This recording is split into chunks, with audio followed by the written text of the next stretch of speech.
All right, today is October finally, October 1st. For those of you who are McDonald's fans like I am, it is also McDonald's Monopoly, which is my favorite time of year. I love Monopoly at McDonald's. I don't know why, I just do. So the first two questions ask you to find, the first one's a decimal. Oh, I shouldn't have erased it. A fraction between and a decimal between. Okay, so we'll go with fraction between first. So what is a fraction between these two? Is that what the question is? Okay. So in order to do that, the easiest way is to make equivalent fractions. Now I know 56 is a common denominator. If you don't know that, you could simply multiply your denominators together to find a common multiple. 56 is the one I choose. What I know very intelligent people forgot to do is they said, well, Mr. McDonald, when I do that, they're the same fractions. And I was like, well, hold on a second. Those aren't equivalent fractions, because once you know your denominator, you need to multiply both terms, your numerator and denominator, to create those equivalent fractions. And what we end up with is these equivalent fractions. And since it's asking what is a fraction between there, you could choose 2256 quite easily, or 2356. But remember, there are infinite numbers, because if I put another 0 on each here, multiply both by 10, I could choose 211 over 560, 212 over 560, and I could do this infinitely. So technically, there are infinite number of fractions. The one I'm going to choose, what is this one? Now, why did I choose that one? Because it's lowest terms. You can't reduce that past that, because 23 is what we call a prime number.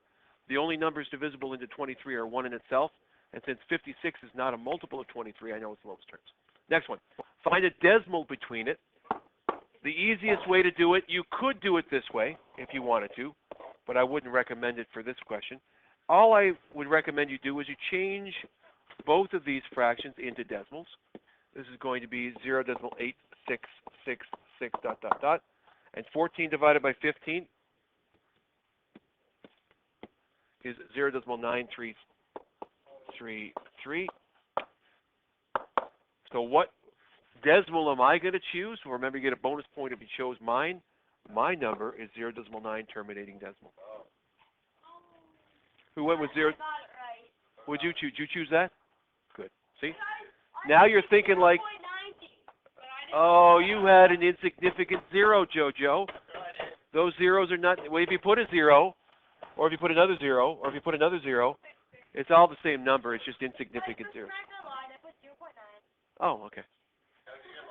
Next question, if you want to think of it this way, you owe 20 cents and you have $5.01. If you pay off all your debt, you would still have $4.89, I believe. Is that right? Or $4.79. Oh, I can't even do it myself. Oh, 80. Oh my God, I can't even subtract myself. Never mind. My brain's not working. It's you subtract 1 cent, 19 cents. Yes, it is 81. It's $4.81. My God Almighty, Will. That's terrible. That's terrible. But if you use a calculator, 0.2, don't forget to hit your negative sign, combined with 5.01 equals, your computer will do the work for you. It's still 4.81. The dollar sign is not necessary. Excellent. I'm proud of you. Last one, estimate. I was talking to Riley, and remember, this is how much money you have, how you estimate, and this is going to be size of the piles.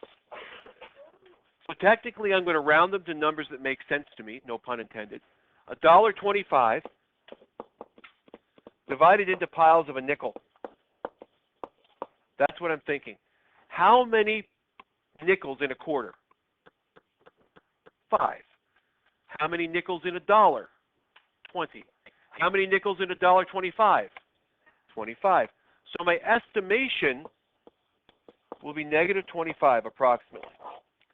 If I take my calculator to see how close my estimation was, 1.24 negative divided by 0.04 positive equals negative 31. Is my estimation decent? Not bad. And that could be bad. Not bad, though.